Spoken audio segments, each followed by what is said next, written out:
places. Did y'all have a relationship with David Stern?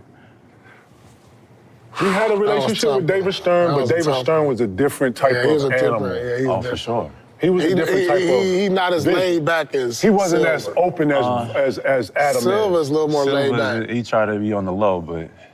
Adam's trying. Oh no, you be in the meetings though. No doubt. So you know the meetings they talk. They different in the meetings. Absolutely. Yeah, for sure. If you didn't fall in, he made an example out of you.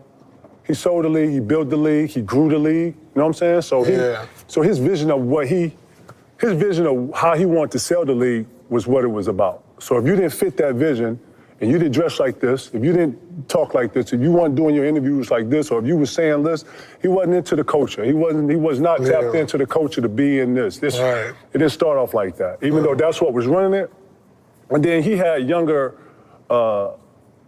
underlinks, like Adam, who are younger, giving him perspective on the younger generation on how to grow it. And I like to think when Michael Jordan's last days, when he had to actually deal with us, actually, deal with the Cobes, deal with myself, the Tinnies, and everybody else, the AIs. I don't know if y'all noticed, he made Slam. Actually, he told Slam that they couldn't use the AI picture because AI had tats, and he tried to make them airbrush them off, and Slam refused, and that started a whole debacle. But we fought for that. For y'all to come in and look like that. You understand what I'm saying? 100%. And there was a lot of sacrifices that went into that shit. A lot of education that came out of it. And I like to think that the league got smarter and started embracing it and taking on like a partnership, like a real. I say partnership, but I'm looking at the partnerships in your actions. You understand what I'm saying? Absolutely. And those actions weren't saying what you were saying out of your mouth. Absolutely.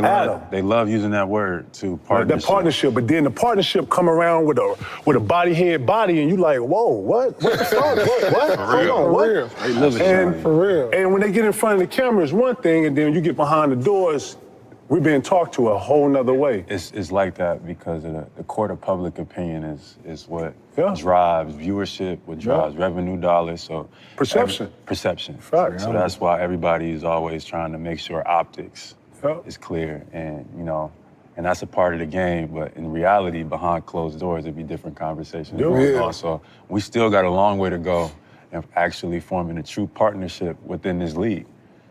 Even though we've came a long way. And it seems as if we came a long way, and they announced like we making money. The NBA is making more money than it's ever made before. So we definitely got to continue to, speak up and use our platform to talk about some of the things. Because if not, the NBA is going to keep, And building your brands too while they're going to do it. JT, I poked a little bit, but that's huge on you having, diversity, trying different things. Not just being in basketball, being over here having a business. I know you got a son. I know y'all got, assets that you're going to pass down at some point. All those things you're building now are going to be the things that you actually, pass down to your loved ones and all that. But yeah, you gotta continue to have vision. You got to continue to be innovative, and you got to keep presenting that to the league, because the league it's a know-it-all league, but they don't know it all. And they don't know anything about culture and their business. 2/3 of the league is counsel. Remember that.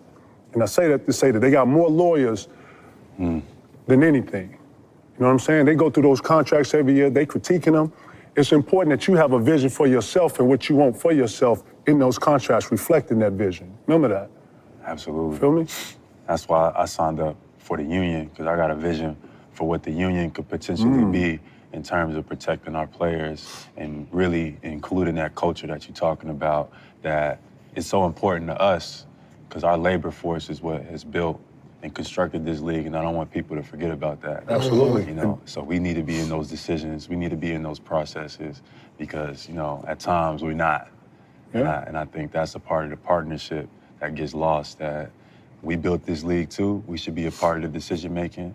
We should be a part of where the brand is going. And we should be a part of the revenue. That's And the retired players are in that too, bro. Absolutely. Everybody, we're all into this together and building this brand we call the NBA. And you don't build it for 20 years and then you're gone. No, this carries on forever. These relationships y'all got today, y'all gonna have this for 40 years, 20 years, 60 years, as long as you guys is breathing air. And this is, what y'all putting down as foundation now is something that y'all can lean on for later. So I fucks with you on what you're doing with the league. Keep doing that. Yes, sir. You need that for everybody else that's coming before you and coming behind you. Feel me? Thank y'all for this time today, man. Seriously, man. I know y'all busy people, man. This is it, I know how the year be, man, but keep doing what y'all doing. Finish this thing off. Yes, and then, sir. like, again, anything y'all need to tap in on us, man, don't hesitate. Don't let your ego and pride be in the way of learning something or being able to, Just holler, get game from somebody. We're going to come out here and just be supportive. y'all. You know what I'm Real saying? For sure, come break bread. Please, man. for You know what I'm sure. saying? Behind the Love to scenes. see you guys.